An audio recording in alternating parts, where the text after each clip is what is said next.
구독, 알림 설정까지 부탁드립니다. 오늘도 우리 사는 이야기 찾아주셔서 감사합니다. 사연자분이 보내주신 이야기 시작해볼게요. 어릴 때부터 심장이 약했던 저는 3년 전 심장 이식을 받았어요. 저의 심장은 엄마로부터 물려받은 유전병이었죠. 결국 저희 엄마는 제가 대학교 때 치료 한 번 제대로 받지 못하고 돌아가셨어요. 아빠만 곁에 계셨어도 상황은 달라질 수도 있었을 텐데 말이죠. 중학교 때였어요.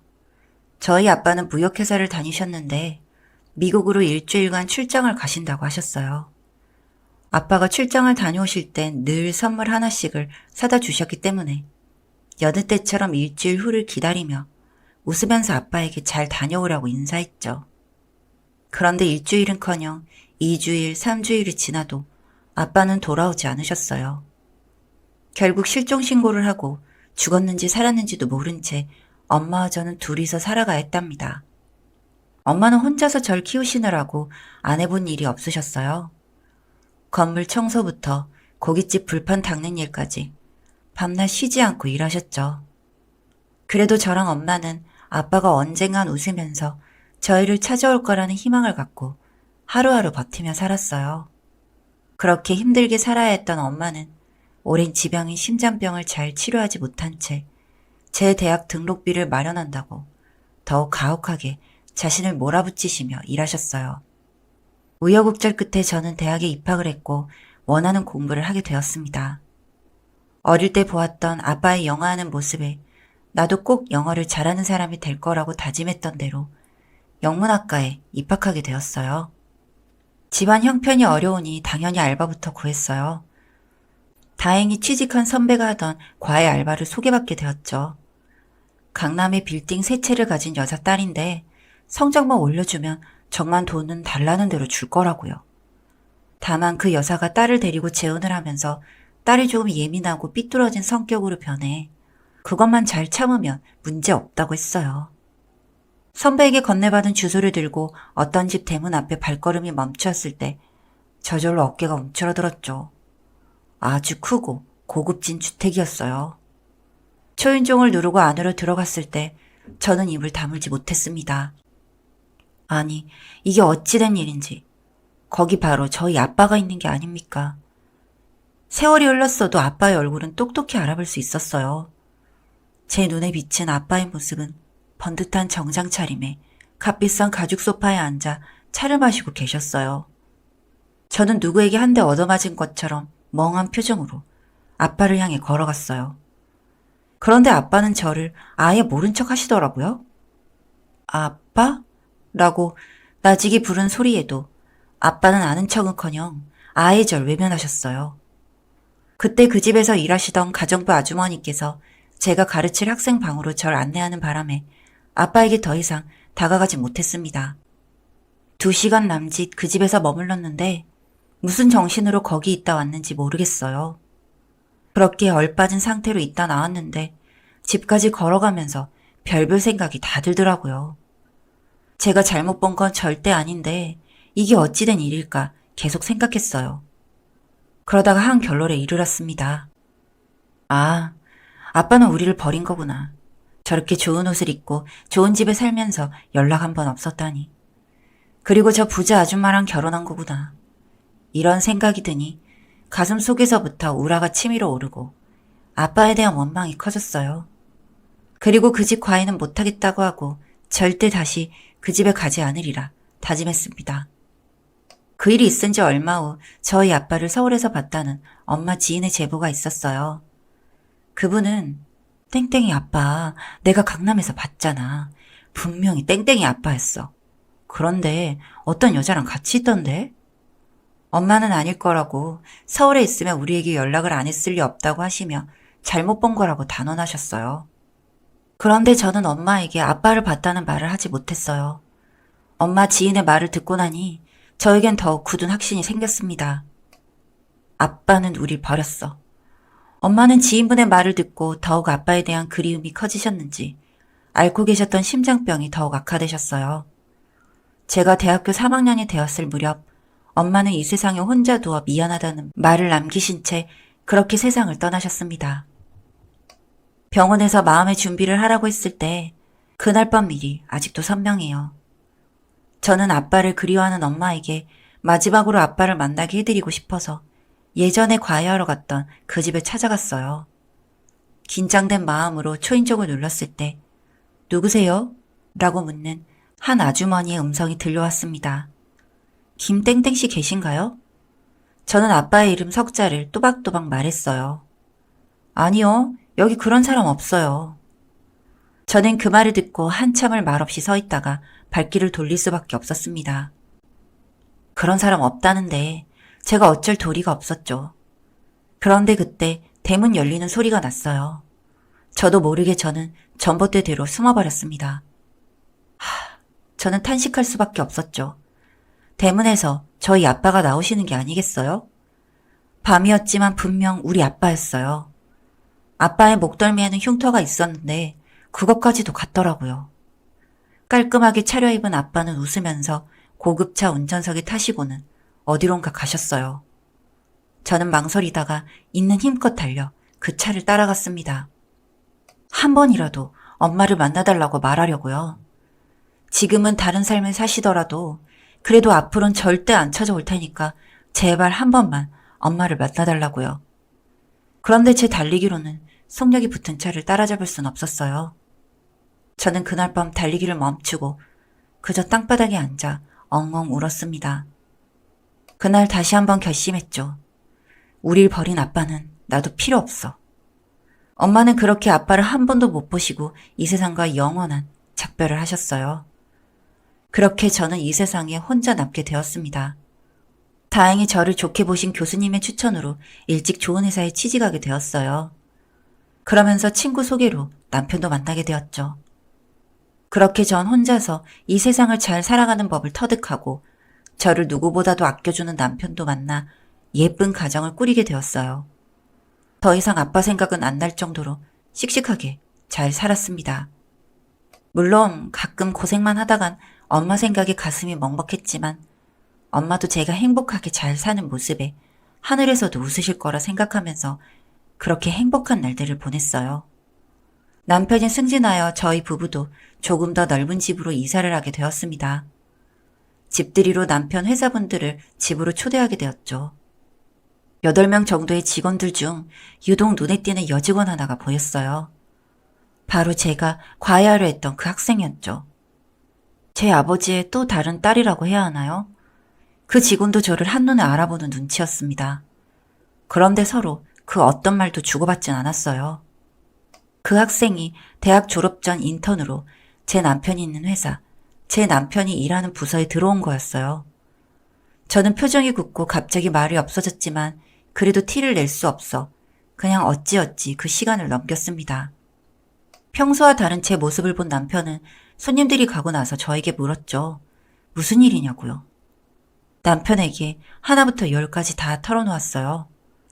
사실 남편에게 아빠 일을 숨기진 않았지만 남편은 그냥 아빠가 실종되었다고만 알고 있었고 제가 대학교 때 아빠를 한번 본 적이 있다는 건 그간 누구에게도 말하지 않았거든요.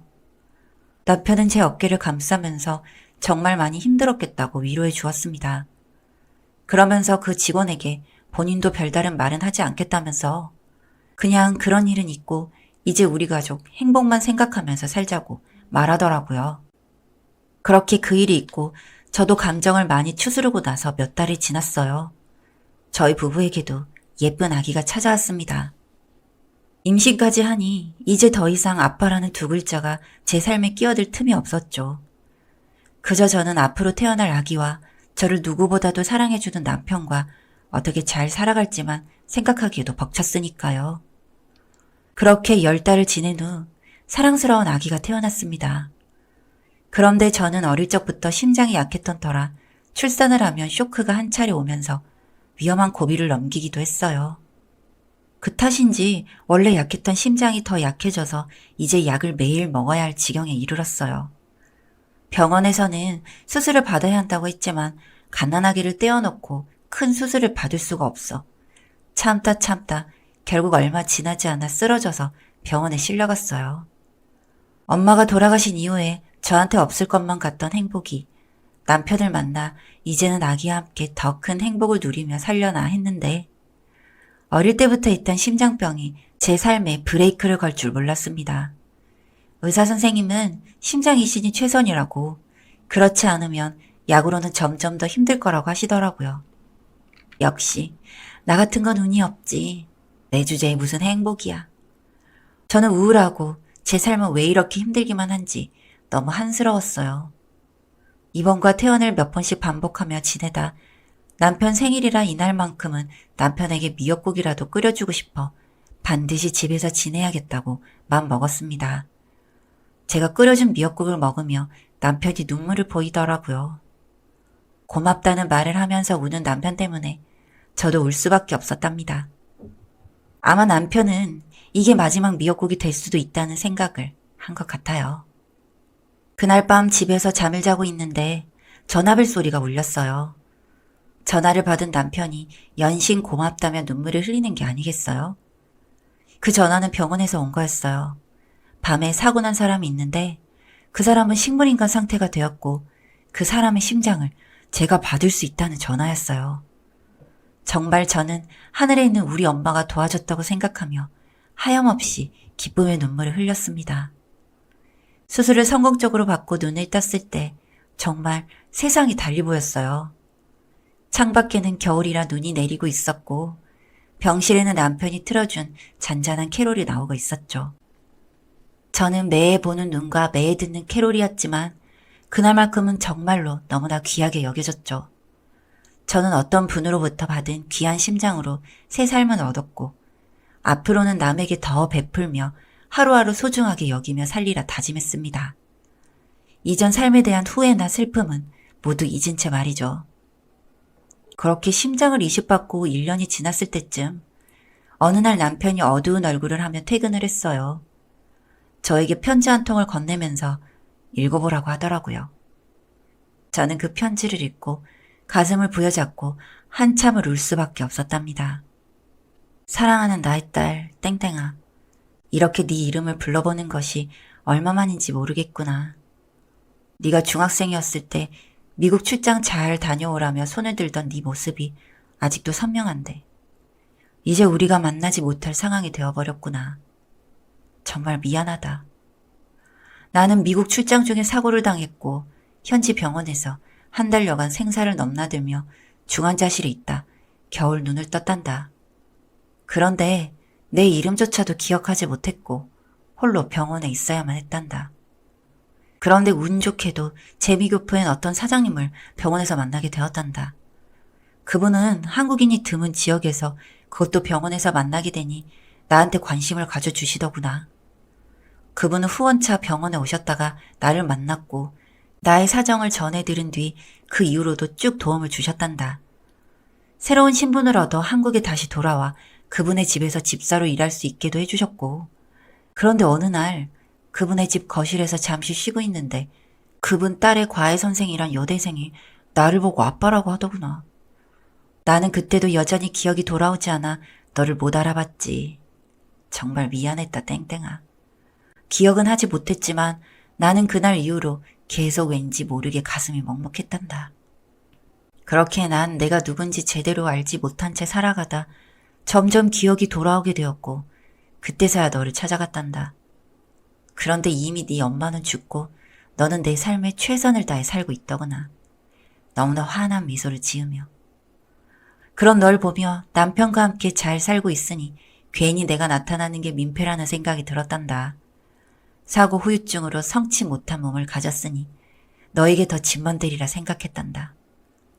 나에게 남은 날이 얼마 없지만 내가 죽어 너희 엄마를 만난다면 너희 엄마와 하늘에서 너의 행복을 끝까지 빌어주리라 약속하마. 그동안 애비 노릇 못한 것 다시 한번 미안하고 용서를 빈다. 우리 다시 만난 달까지 행복만 누리다 오너라. 널 사랑하는 아빠가.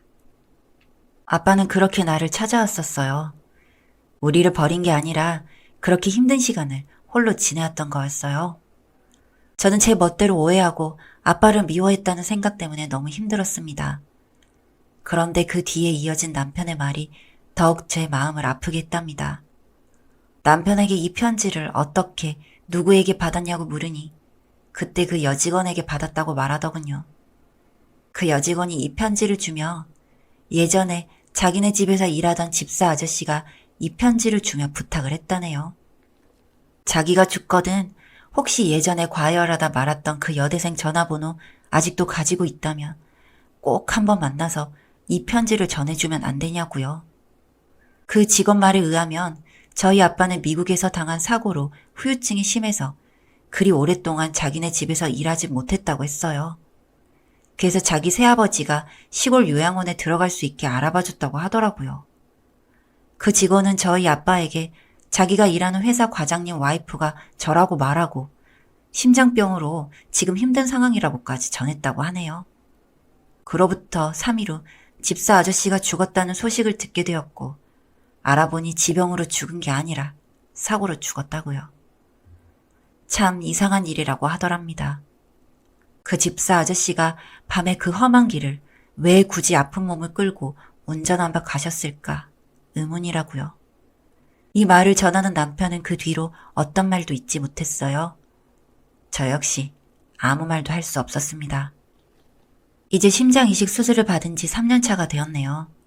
저는 아빠와 엄마를 한 곳에 모시고 이제는 남편과 아이와 손잡고 두 분을 보러 간답니다. 살아서 아빠를 그렇게 그리워하신 엄마가 죽어서나마 함께 할 수 있게 되어 다행이고 이제 저도 온전히 행복해질 수 있는 것 같아요. 아빠와 엄마를 보러 가는 오늘이 참 저에겐 행복한 날입니다. 사연은 여기까지였고요. 우리 사는 이야기 시청해주셔서 감사합니다.